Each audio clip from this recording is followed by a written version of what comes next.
आपको बता दें, सीट शेयरिंग के फॉर्मूले को लेकर अभी तक कोई स्पष्ट रणनीति नहीं बनी है। इंडिया अलायंस की आज की मीटिंग में भी अगर सीट शेयरिंग को लेकर और आगे की रणनीति को लेकर कोई स्थायी फॉर्मूला नहीं निकलता है, तो क्या इंडिया अलायंस वाकई में मोदी की गारंटी के खिलाफ 24 में गारंटी खड़ी कर पाएगा, ये सवाल है। इधर आप देखें, आम आदमी पार्टी की रणनीति को अरविंद केजरीवाल एक के बाद एक इंडिया अलायंस के बड़े नेताओं से मुलाकात कर रहे हैं, जिसमें हमने बात की ममता बनर्जी की, इसमें हमने बात की MK स्टालिन की, इसमें हमने बात की उद्धव ठाकरे की। यानी वो एक अलग से रणनीति बना रहे हैं। और अगर आप ये देखें, अरविंद केजरीवाल की पॉलिटिक्स क्या है, वो ये जानते हैं कि पंजाब में उनकी बहुमत की सरकार है, ऐसे में उनकी अपनी कैपेसिटी उस राज्य से 13 लोकसभा सीटों पर उनकी ताकत ज्यादा बनती है। तो वहां तो वो पहले ही बता चुके हैं कि कांग्रेस पार्टी से वो किसी भी तरीके का अलायंस पंजाब में करने के लिए तैयार नहीं है। बची बात आती है दिल्ली की, तो क्या दिल्ली में कोई फॉर्मूला निकलता है या नहीं, ये कंफ्यूजन अभी भी बना हुआ है। अब अगर अखिलेश यादव की बात करें तो यूपी में वो खुद को ताकतवर बता रहे हैं और सहयोगियों को उनकी हैसियत के हिसाब से सीट देने की बात कर रहे हैं। कांग्रेस यूपी में मल्लिकार्जुन खड़गे, राहुल गांधी और प्रियंका गांधी को लड़ाने की बात करें, इस तरीके की आवाजें वहां से उत्तर प्रदेश से उठ रही हैं, यानी उत्तर प्रदेश कांग्रेस से उठ रही हैं। उद्धव की शिवसेना और शरद पवार की एनसीपी के साथ भी सीट शेयरिंग को लेकर एक बड़ी चुनौती है। और इतने कंफ्यूजन के बाद भी इंडिया गठबंधन के नेता नरेंद्र मोदी को उखाड़ फेंकने की बात कर रहे हैं। यानी महाराष्ट्र में रणनीति क्या होगी, उस पर कंफ्यूजन है। ममता बनर्जी की ताकत यानी टीएमसी की ताकत पश्चिम बंगाल में ज्यादा है, तो कांग्रेस को वहां पे वो कितनी सीटें देगी, इससे लेकर कंफ्यूजन है।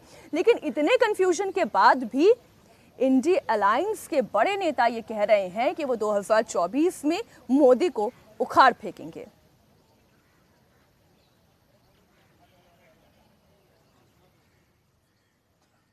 इंडिया गठबंधन के बैठक में हम सब लोग आए हैं जी, और इसको बहुत इसका उज्जवल भविष्य है और इंडिया गठबंधन इस बार देश में सत्ता बनाएगा और हम लोग जीतेंगे और सब लोग मिलजुल करके हम लोग एकजुट हैं और एकताबद्ध होकर के हम लोग नरेंद्र मोदी के सरकार को उखाड़ के फेंकें। जो काम हुआ है वो हम लोग जानते क्या हुआ है, तो सारी चीजें सार्वजनिक थोड़ी की जाती है। 3 राज्यों कहाँ क्या है नहीं है, चुनाव को लेकर के जो तैयारियां होनी चाहिए वो हो रही है और उस पर हम लोग काम कर रहे हैं। जब इंडिया अलायंस बनी है तो सारा तो एक ही है ना भाई, तो इसमें अलग अलग क्या है। हम लोग सब मजबूती के साथ जिसको जो जिम्मेवारी मिलेगी वो हम लोग जो है निभाएंगे और करेंगे। लेकिन रीजन्स पार्टी जो है अपने क्षेत्रों में तो स्ट्रांग है ही। नीतीश कुमार की भूमिका इंडिया गठबंधन में क्या होगी? भूमिका सबकी एक ही है और सबका एक ही मकसद है कि फिरकाप्रस्त शक्तियों को हम लोग जो है सत्ता से बेदखल इन लोगों को करें। भूमिका सबकी एक ही, सबका मकसद भी एक है, 2024 में नरेंद्र मोदी की सरकार को उखाड़ फेंक देने का।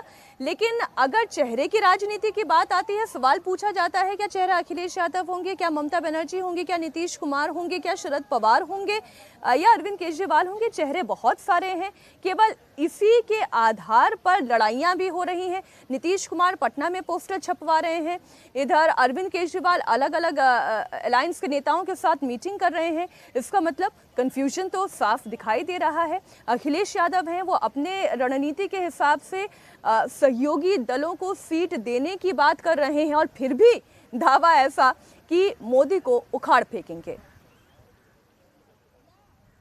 जो बैठक है उसमें तो रहेंगे हम लोग और हमें उम्मीद है देश के सभी नेता मिलकर के और खासकर इंडिया गठबंधन के जितने भी साथी हैं निर्णय लेंगे और आने वाले समय में भारतीय जनता पार्टी को कैसे हटाएं उस पर विचार जरूर होगा। मध्य प्रदेश की बात खत्म हो गई और विधानसभा के चुनाव भी खत्म हो गए। अब ये जो बात चलेगी वो है 2024 के चुनाव को लेकर के। एनडीए हारे, इंडिया जीते, उसकी रणनीति में पीडीए कहीं न कहीं रहेगा। हमारी रणनीति पीडीए है, पीडीए ही एनडीए को हराएगा, पीडीए एनडीए को हरा करके इंडिया को जिताएगा।